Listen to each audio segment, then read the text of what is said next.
जिथे तुम्हाला चोट लागलेली तर काय करायचं, पूर्ण त्याच्या आजूबाजूनी साईडनी साफ करून घ्यायचंय, वरतून खालच्या साईडला. अशी सपोज यांना हाताला लागले तर तुम्ही काय करायचं, साफ करून घ्यायचं.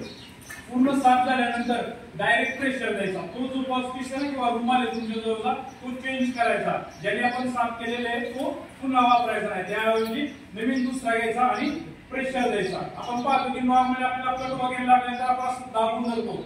दाबून धरल्यानंतर काय होतं, थोड्या वेळाने रक्तस्राव थांबतो, बरोबर ना. रक्त गोठलं जातं म्हणजे एक प्रकारे. तो डायरेक्ट प्रेशर दिल्यामुळे जी रक्तवाहिनी किंवा धमनी असतात ना, धमन्यातून शिरांमध्ये रक्त जातं, तर ते नॉर्मली फ्लोट म्हणजे जमा होऊन रक्तस्राव थांबतो. त्या प्रकारे नॉर्मली जिथं आपल्याला म्हणजे लागलेले तिथं काय करायचं, आपण प्रेशर द्यायचं आहे.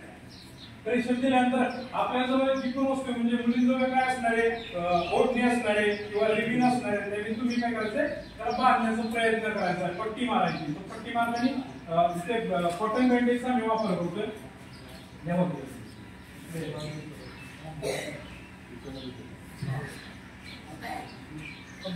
जिथं आपल्याला चोट लागलेली ना, जिथं आपल्याला जखम झाली त्यावरती तुम्ही रुमाल किंवा जो पण तुमच्याकडे जे फर्स्ट एड किट असेल शाळेमध्ये ते तुम्ही कधी खोलून बघा. त्यामध्ये असे म्हणजे तुम्हाला दिसेल की कॉटन बँडेज त्यामध्ये अवेलेबल आहे. तर तुम्ही त्याला एक प्रकारे रोल करायचं की जे रक्तस्राव त्यामध्ये प्रेशर बनेल आणि रक्तस्राव थांबेल. प्रेशर त्यानंतर तुम्ही बांधल्यानंतर काय करायचं, डायरेक्ट प्रेशर झालं त्यानंतर नॉर्मली आपलं हृदय जे राहतं ना ते रक्त पुरवण्याचं काम करत असतं.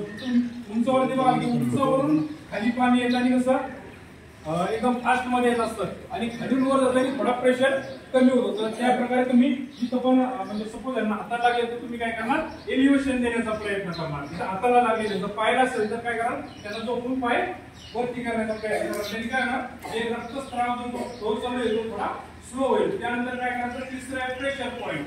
प्रेशर पॉईंट आपल्या शरीरामध्ये ज्या मोठं दमला असतात ना ते शरीराला रक्त पुरवण्याचं काम करून मेन शिरांचं काम होतं रक्त पुरवण्याचं. त्यांना आपल्या शरीरामध्ये म्हणजे आपल्याला नॉर्मली ब्रेकियल आपली जी पल्स आहे तिला दाबून तुम्ही रक्तस्राव फ्लो करण्याचा प्रयत्न करा आणि ॲम्ब्युलन्सेसपर्यंत किंवा हॉस्पिटलपर्यंत त्यांना तुम्ही घेऊन जाल.